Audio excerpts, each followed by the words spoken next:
Hello, you're watching the Full Scottish on Broadcasting Scotland. I'm Cameron Archibald. Today I'm joined by Susan Mansfield, an arts journalist, and Sandra White, MSP for Glasgow Cowcaddens. Today we'll be discussing the recent fire at the Glasgow School of Art, we're discussing recent events in politics, and at the end we'll specifically talk about upskirting and what's going on all around there. So without further ado, let's go on with the show.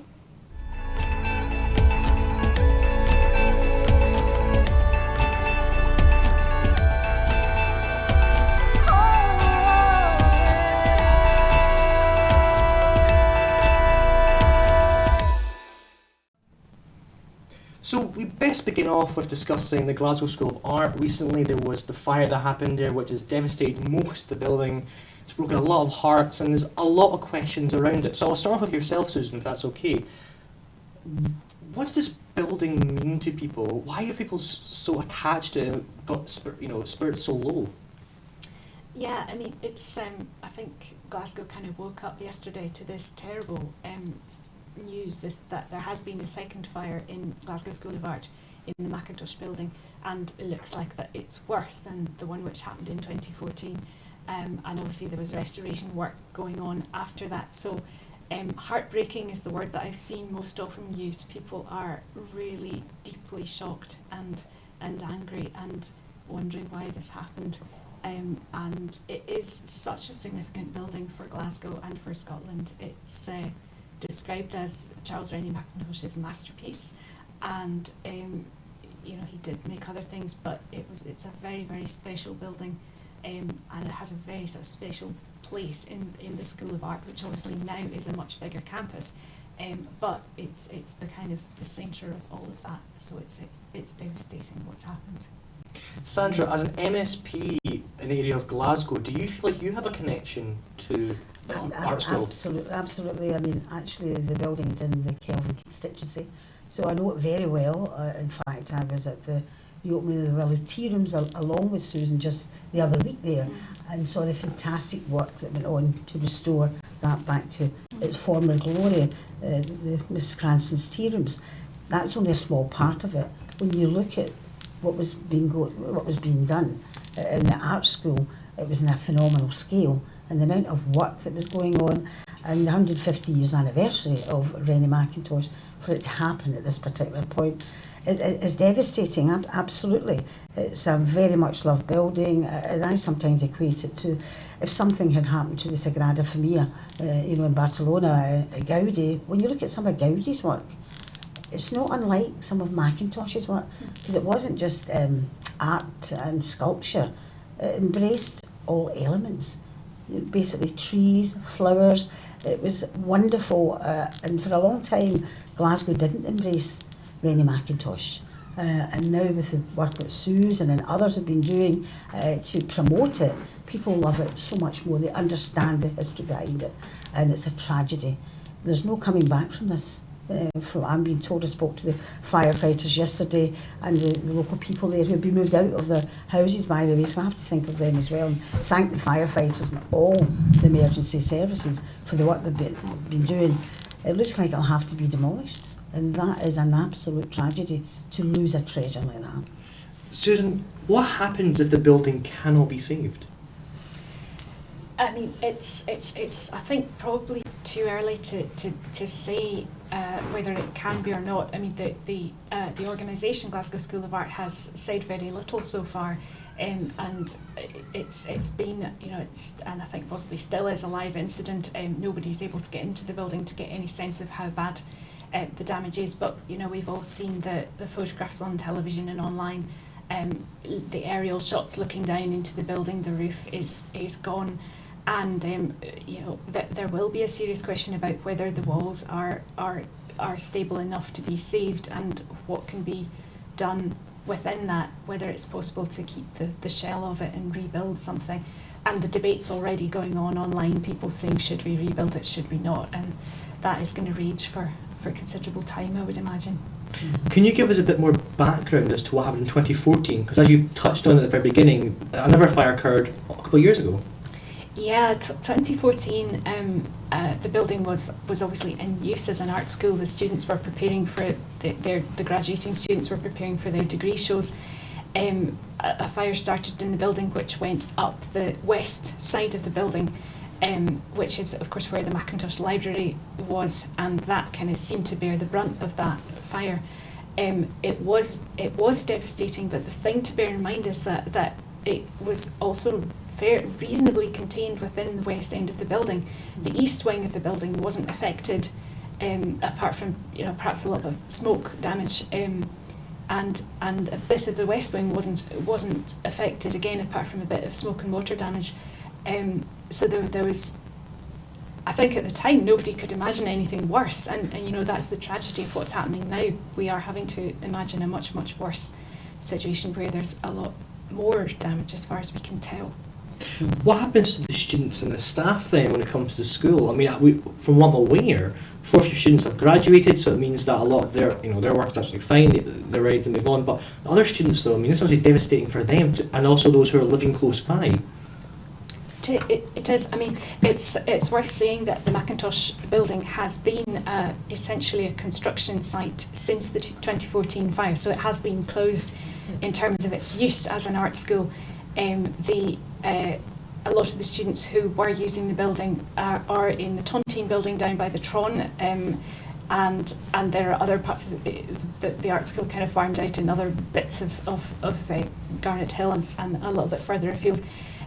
But I mean, it's going to have a huge impact. It was going to reopen next year, so the plan was in September 2019 it would open to be used by all first year students at Glasgow School of Art across all the disciplines, and they were working towards that. Bits of restoration had been done already, and we'd been beginning to see little glimpses inside it and find out about some of the work that had been done, and I would guess that not a lot of that work has survived, but we just need to wait and see what happens when the dust settles. I mean, it must also be a big attraction as well for tourists coming to Scotland as well. I mean, do you think it'll have maybe a possible impact there? And is there any other impacts it possibly have, Sandra? Well, certainly it is a huge tourist attraction, and there's many voluntary organisations even that work out of the Macintosh Church at Mary Hill. Had met them the other week as well, and they were telling me about the interest as far afield as Chicago and other areas who came along to do the trail, the Macintosh Trail, and they actually got an app as well that would do that.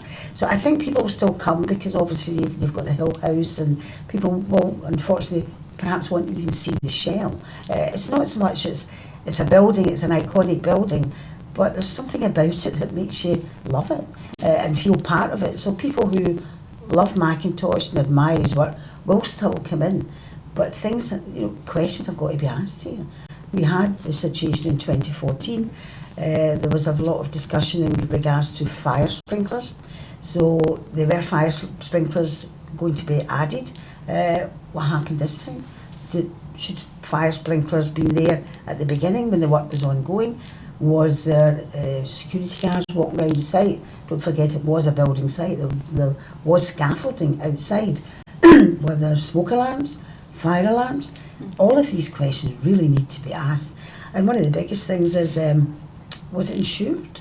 Will we get insurance money? Obviously, they've already started a crowdfunder to get monies together, and certainly I would hope that the Scottish Government and obviously the Westminster Government as well, if it comes to that, would be able to put some funding into it. But a lot of questions have got to be asked why there was no warning of anything at all, and it was smouldering for perhaps a couple of hours before it just, you could see the flames just shooting right up in the sky. Yeah. Susan, you pointed out earlier that this could be regarded as Charles Ray Macintosh's greatest masterpiece. What is it about the building itself, in terms of the art of it, that made it so great? What was the kind of the art behind it that gave it the attraction it had? I think it's a very special building. I mean, partly the scale of it. It would have been the biggest project that he ever worked on.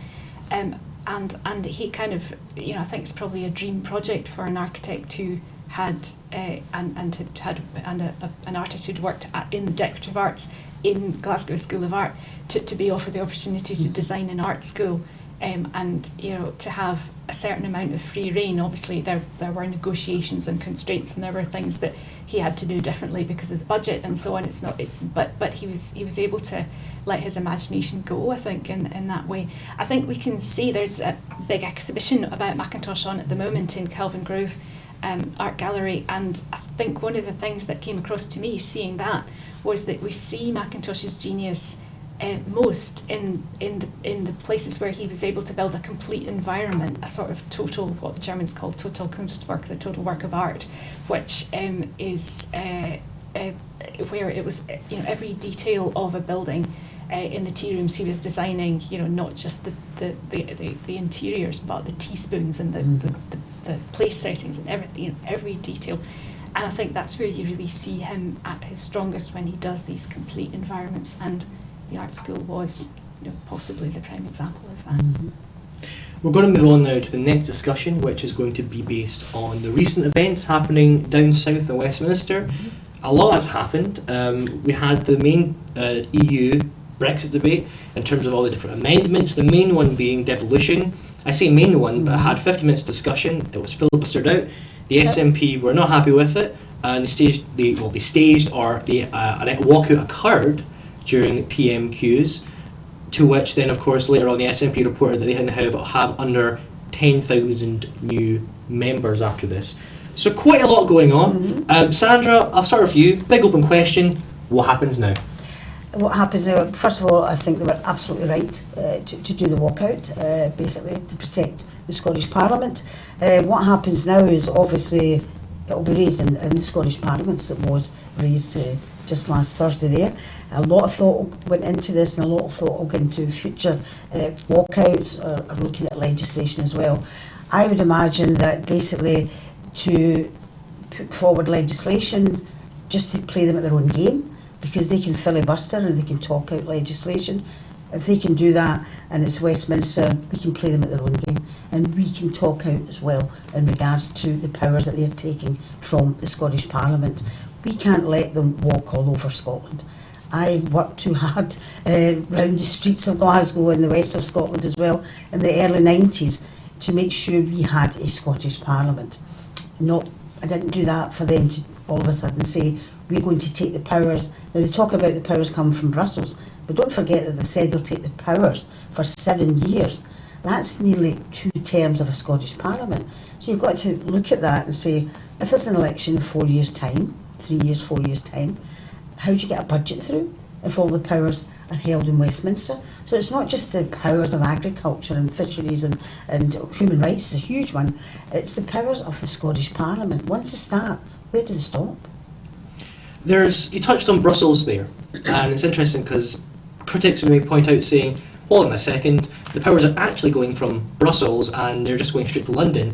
So really it's not a power grab because Holyrood never really had control of them in the first place. Well, part of the legislation was that these powers would come to Holyrood in regards to the agricultural, the fisheries.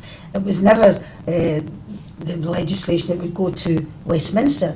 So what Westminster has said is, once the Brexit, if it happens, and these powers come from Brussels, they were supposed to go to Wales, Northern Ireland and Scotland as well, to Holyrood.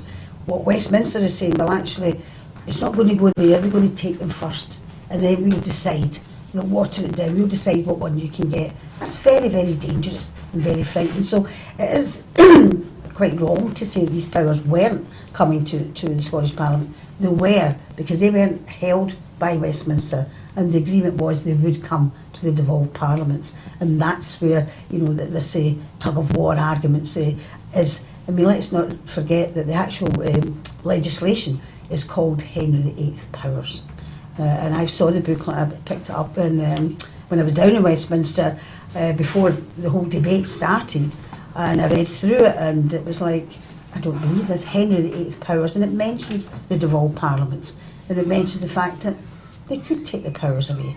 They take these powers away, what other powers are they going to take away? And that's where we've got to protect the Parliament as well. Susan, many might argue to say that the SNP were perhaps a bit childish when he walked out, or they were throwing the toys out the pram. How would you describe the walkout by the SNP? Or how would you see it in a way? I mean, I think a walkout. I think any walkout has kind of got to be a last resort, because you want to be part of the political process. You want to be part of that debate, and walking out of it is obviously taking your voice temporarily sort of out of that equation. But I can see why they did it. I can see that they wanted to make a point about how serious this is. That it's not just about one debate, which should have been allowed a lot longer than 15 minutes. It's not just about one issue. It's about sort of the promises that were made during devolution, and the promises that were made during the referendum about DEVA, Max and so on. What does this actually mean when it really comes down to it? Westminster can say, we can just put this legislation through anyway. You voted against it, that's too bad. And is that okay? Is that really okay? Can I ask Susan, when obviously because I'm involved in the political bubble, it's good to talk to people that are not involved in the political bubble. But when you look at what's happening in Westminster, somebody can filibuster and talk for ages, and you look at the Scottish Parliament, do you see a real difference in how it works? Is it archaic to people? I know people say to me, but then they would say to me sometimes, it's nice to talk to somebody that's not in the political bubble. Would you say it was archaic in Westminster, the way they do things compared to Holyrood? It's always nice to get somebody's opinion on that. I think it's different, and obviously Holyrood being a much newer assembly has had the chance to kind of start again with some of the rules and some of the procedures, and maybe make some changes which are worthwhile. I think it's difficult to say, because obviously in Westminster it's much easier for Scotland to be marginalised within that bigger assembly, and indeed for somebody to get up and talk for too long, and that it's appalling that can still happen, that the process allows that to happen. Sandra, let's create a scenario where it's coming down to it. The SNP, the Scottish Government, have had enough, and they're calling for a second independence referendum. And Theresa May turns around and says, "No, you're not having it." How do you get around that? I think that the time has come to not have to ask. Why should we ask permission?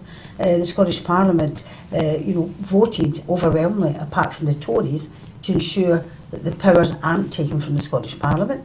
I think we should just go for a referendum. I honestly do.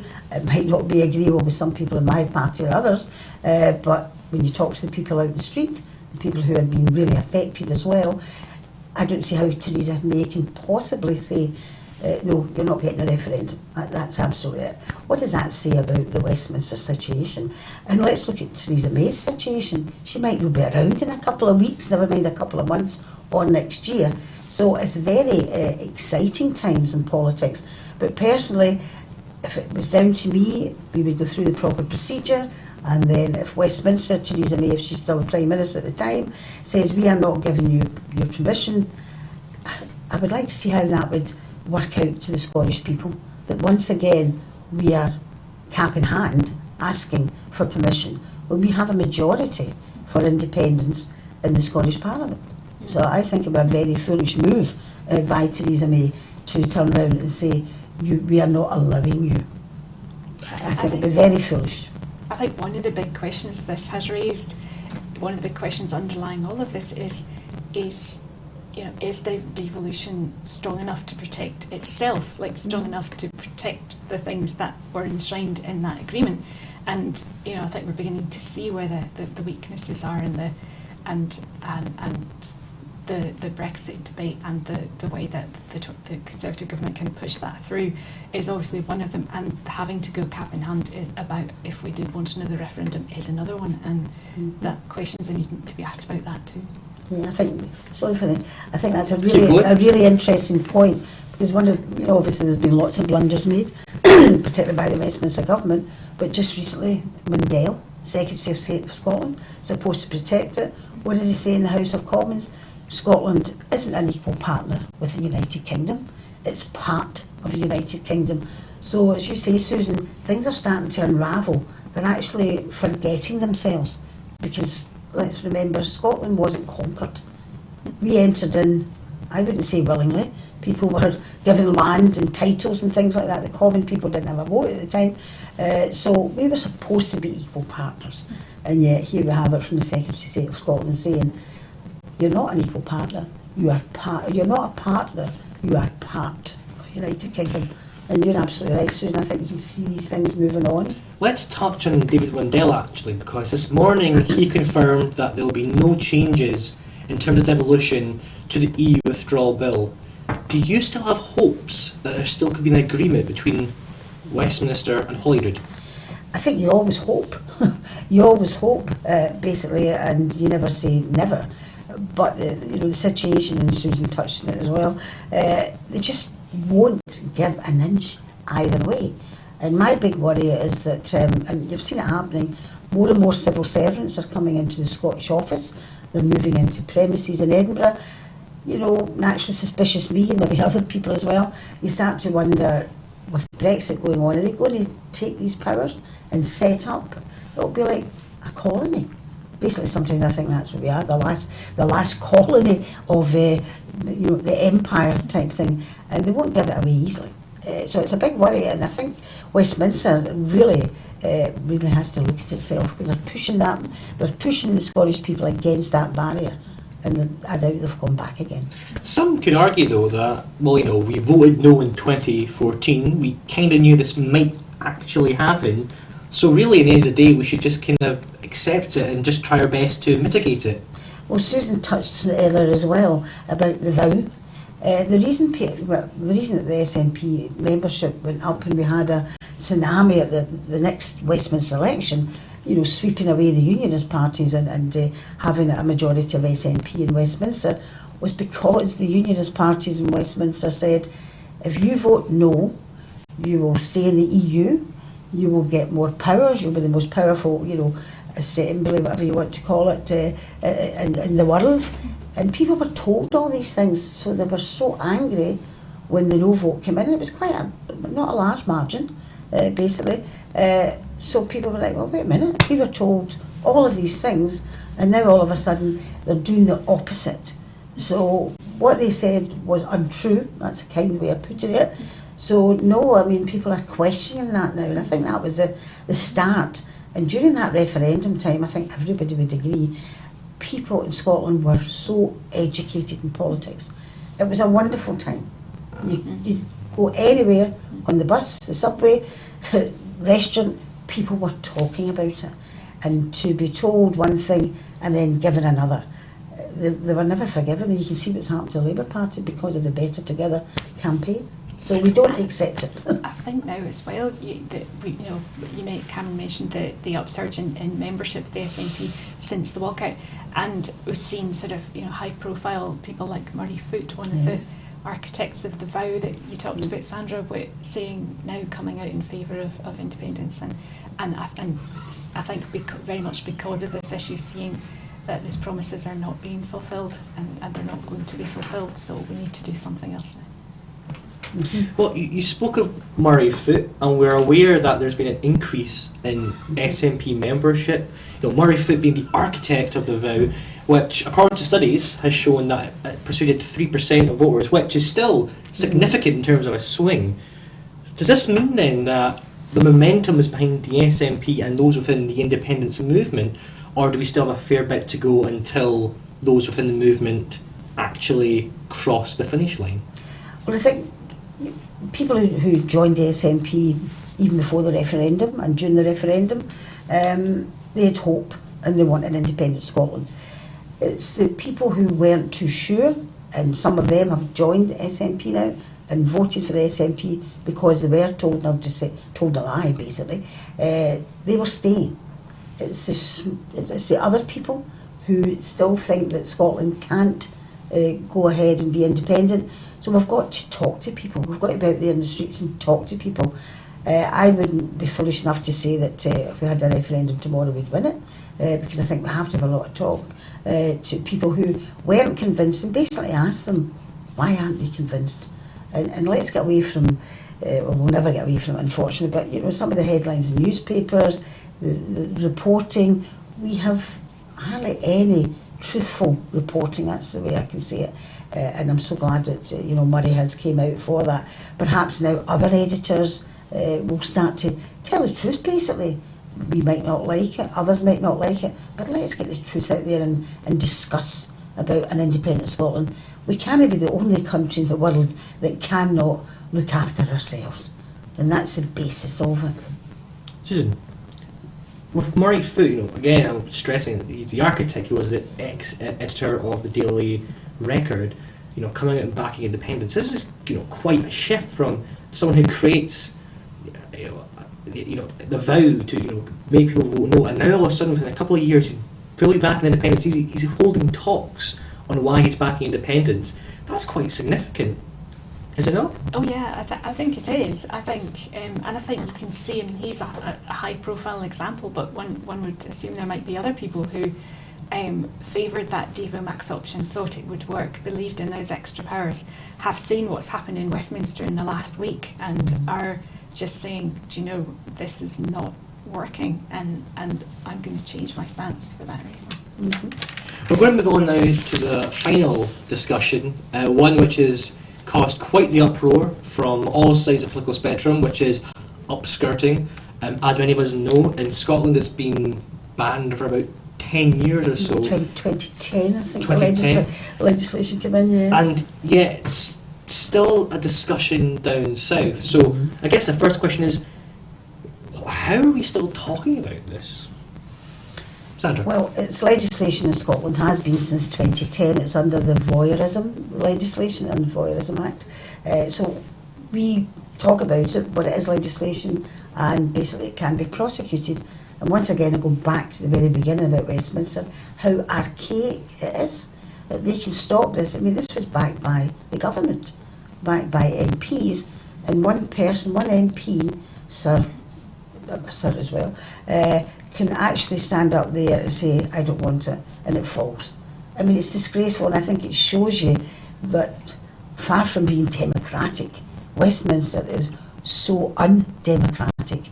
And when they talk about, this really annoys me, when they talk about other countries and other parliaments being dictatorships and undemocratic, I always say, have a look at them, because here's a prime example.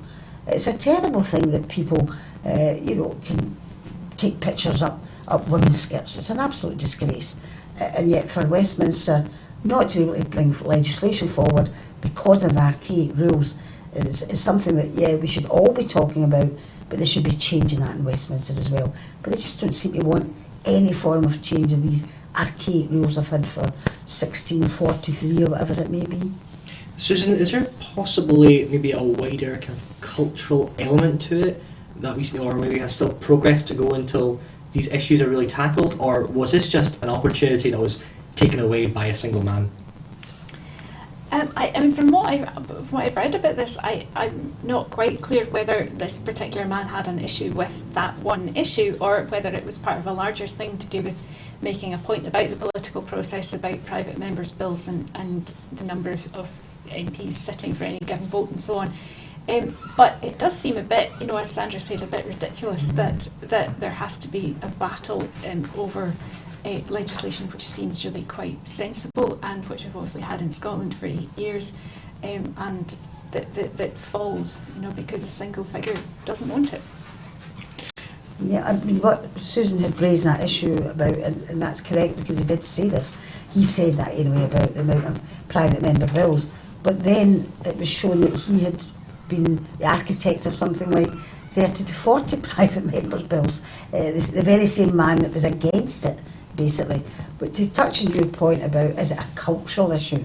Well, you wouldn't have legislation to stop it if, unfortunately, it wasn't at times that way. And I think you've seen a rise in lad mags and things like that, which I find very sad. And the amount of abuse that women get on social media, it's all part of it, cultural. But I doubt if it's to do with this one gentleman, but it could be that they've not moved on. But you can't say that about everybody. I think as well it's the legal process trying to catch up with what we've got in terms of technology, what technology enables us to do. Because obviously the whole process of taking a photo of a woman's skirt and the way that photo can now be disseminated widely very, very quickly, that that the law has to kind of somehow keep pace with these things and is kind of struggling to do that in a number of ways. But it does seem like this one seems like a fairly straightforward one that you think that it should be possible to put some legislation in place for. Mm-hmm. I mean, you talked, when we brought up again that maybe a cultural issue. Just the other day we had the suffragettes march across the UK, which again showing solidarity for women across the world. In South Korea we had 22,000 women march for women's rights. It's actually the biggest women's march in South Korean history. Again, raising the point that there are still issues going on. So I get there's a wider discussion in that, but I want to ask one specific point before we move on to that discussion. And it's, do you think Theresa May should remove the whip from the individual MP that blocked the process of making this illegal? If you remove the whip from them, that would be a start. But I think the whole process has to be looked at. You can remove the whip from that gentleman, but somebody else should just step his place. It's the archaic make-up. I mean, let's not forget, if you were having a vote in the House of Commons, there's not enough seats or voting places for all the MPs that are elected. And that's why it takes so long. They've got to queue up and go through process, through corridors.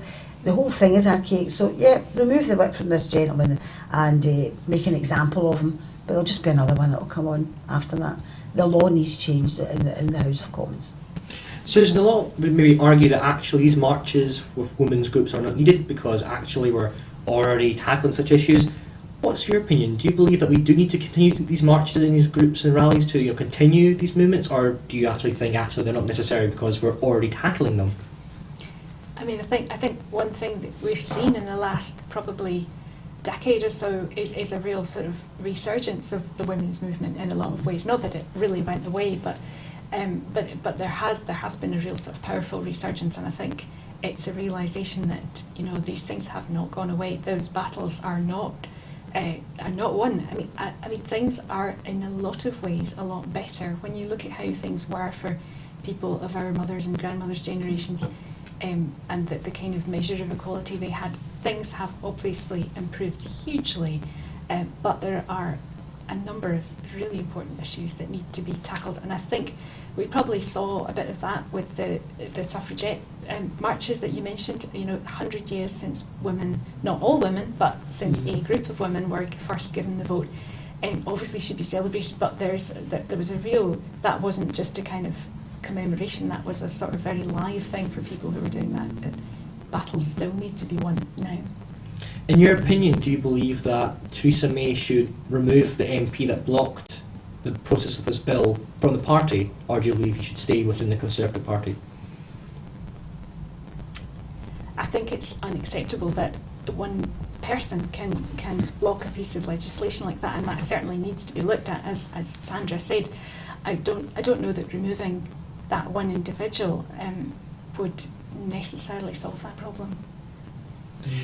Many would argue that, well, with the victory election with Theresa May as Prime Minister, actually there's a lot of progress going on with movements for solidarity with women. So Sandra, do you believe that Theresa May has done a lot to help women in terms of her governance down south? No, absolutely not.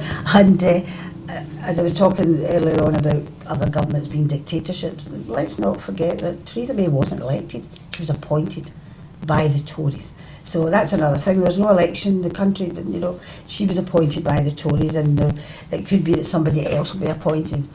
But you've got a woman as Prime Minister, with Margaret Thatcher as a Prime Minister. She certainly didn't take forward women's rights.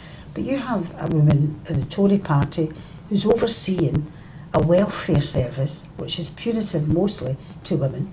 You've got the two-child clause. I mean, how can anybody in the modern times look at this two-child clause, and if a woman has another child, not entitled to any benefits? That is working class women though, because other ones who have got businesses, or even the royal family, whatever you want to call it, they won't be affected by this.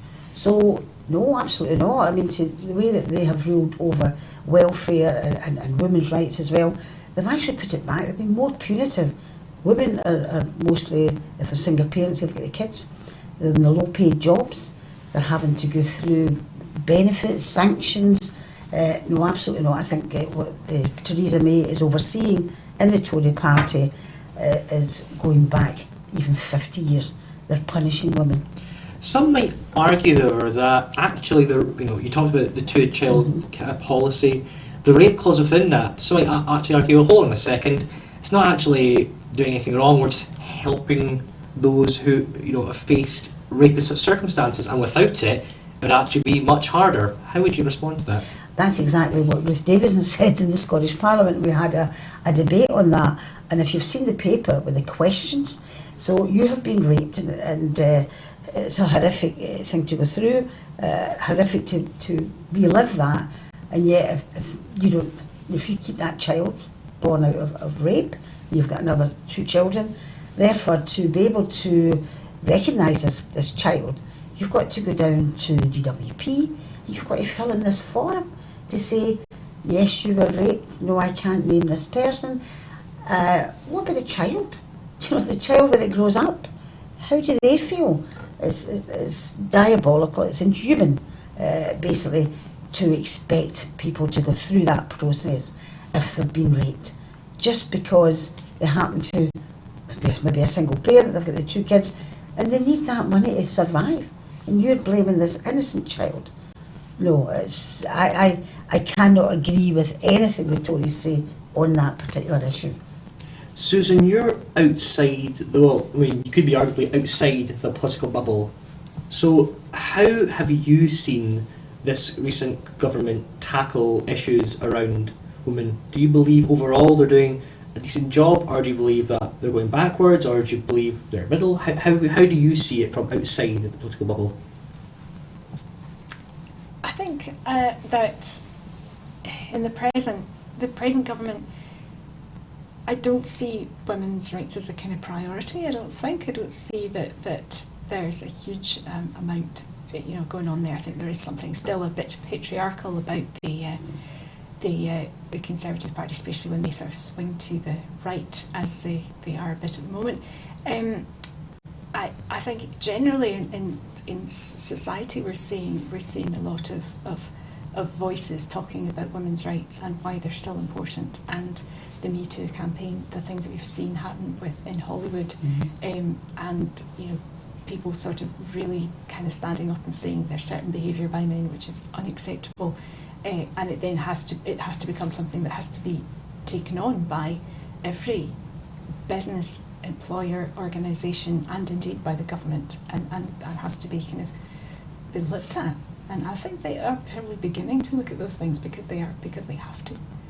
So, Sandra, as an SNP MSP, what kind of priorities does your party have in terms of tackling women's issues and rights? And if they are your priorities, how do you tackle them? Are you doing it right now in Holyrood? Are there any examples? And although you're not in power down south, how could down in the UK government, how could they be progressing towards better women's rights and tackling these issues? I think, as I said earlier, I mean, most low-paid jobs, carers, that type of thing, are women. So we have tackled that in the Scottish Parliament by raising the carers allowance, because it's mostly women that care. They'll care for their children, but they'll also care for their elderly relatives, and people forget about that. And I'm not saying men get away scot-free, so we've increased the carers allowance. Maternity leave, we've actually started to look at maternity leave for men, which I think is a great thing as well. One of our MSPs, Fulton McGregor, had put that forward as well.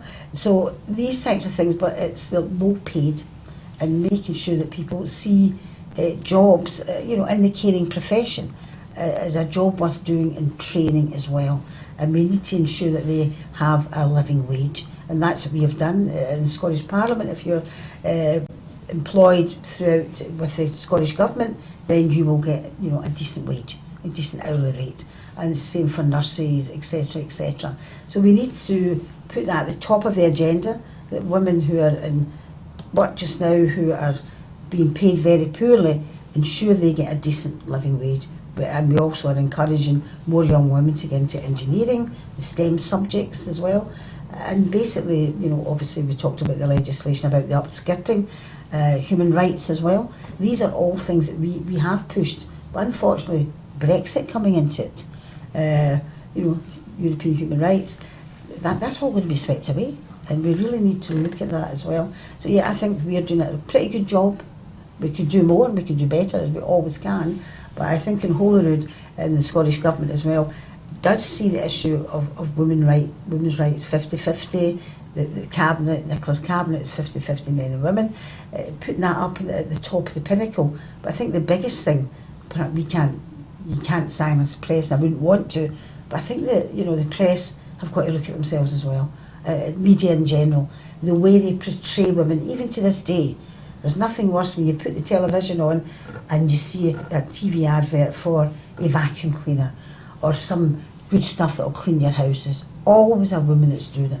And this is very impressive for young girls. So I would like to see that, and that's about education, and we're pushing that as well. So again, that kind of touches on the stigma almost, or the kind of stereotype that women are given. Is there any, so that could be a potential barrier to why many women don't come forward, because they have a kind of a stigma or stereotype that, you know, they may feel they have to kind of meet. Would you say there's, you know, more kind of stereotypes to it from the media? I think it's very, very difficult to break through that barrier. I mean, we have broken through the barrier at certain extents. When I go out in the constituency, in fact I'm going in next week to speak to ScotRail. They've got apprenticeships for women engineers, they're starting women engineers. I've seen it happening, and that's absolutely great. But you take the construction industry, for instance. Now, we've been very fortunate in attracting young girls into that, but holding on to them's the hardest part, because the cultural situation in the construction industry and in other industries is very much geared towards the male and not towards the female, and we have to get over that. And that's something I think the women or young girls are prepared to take that step, but when they're in that bubble, it's still a male-dominated world, and we can't do it all on our own. Women can't do it all on their own. Men have got to come on that journey with us. I think we've got to bring men into the equation and let men know that actually we're not competing with you. If we would just be able to work together, it'd be so much better for everybody. So we need to involve men. Men need to become more involved. We can't shut them out. They're part of the equation as well. Final open question to both of you. This is a bit more of a controversial counter-argument to what you both offered. I stress controversial because it's not a point I'm making. It's one which may drive passion, but many would argue, well, not many, a few would argue that perhaps women should take more responsibility with what they wear, because it might be arguably suggestive. How would you respond to that kind of argument? Who would like to go for that first? Do I go first, Susan? Will I go first? Yeah, it has been said that argument has been made that, you know, a woman who has been assaulted or has been raped, even, you know, people allege that it's to do with what she's wearing. I think we need to move on from that and say it's actually to do with how men control their behaviour and how they react to what a woman wears. There are, you know, obviously there might be a certain amount of kind of people, if you want to be safe as a woman, decisions that you might want to take about what you wear. But I think, you know, we need to bat this one back and say it's up to men and how they behave and what they do with that. I mean, the very answer, and I absolutely agree entirely with what Susan said, the very answer is in the question, suggestive behaviour. But in whose mind is it suggestive? It's not suggestive in the woman's mind, it's suggestive in the man's mind. So even the very word suggestive, you've got to turn it around and say, actually, you, not you personally, but what they're saying in that question is suggestive. So it suggests the man has already made up his mind. Basically, this person is dressed in a suggestive way. There was a TV advert programme on about men being assaulted, and it was really, really good. It suggested that the way they were dressed, and it was just turned right round the opposite way. And women were in the power, the controlling part of it, and men were not suggestively dressed, but they perhaps didn't have a suit on or a t-shirt or tight jeans, and the women were the ones who were saying suggestive things to them. And it was you know, it was quite good to see it in that way, because women should be able to wear what they like. And I'm sure, but then again, we go back to social media again, which young girls 10, 11, 12, see these in magazines, they see it in social media, and it seems to be that if you want to get on, you would dress in this manner. And we need to get away from that. We need to get away from it. And everybody would benefit from it, basically. So I think women, you know, it's in the minds of the man what is suggestive. So got a lot of lessons to learn there still. Well, that's us pretty much done for today. Sandra, Susan, thank you very much for joining us here at Broadcasting Scotland, and thank you for watching. If you enjoy what you see today and you want to help out, you can go to our support page at www.broadcastingscotland.scot, where you can help donate roughly about £5 a month if you want, and help us produce more shows like this, so we can maybe move to even nightly or even special reports elsewhere across Scotland. That's us from today. Again, thank you, Sandra, Susan, for coming along, and I'll see you next week. Thanks very much. Goodbye. Thank you.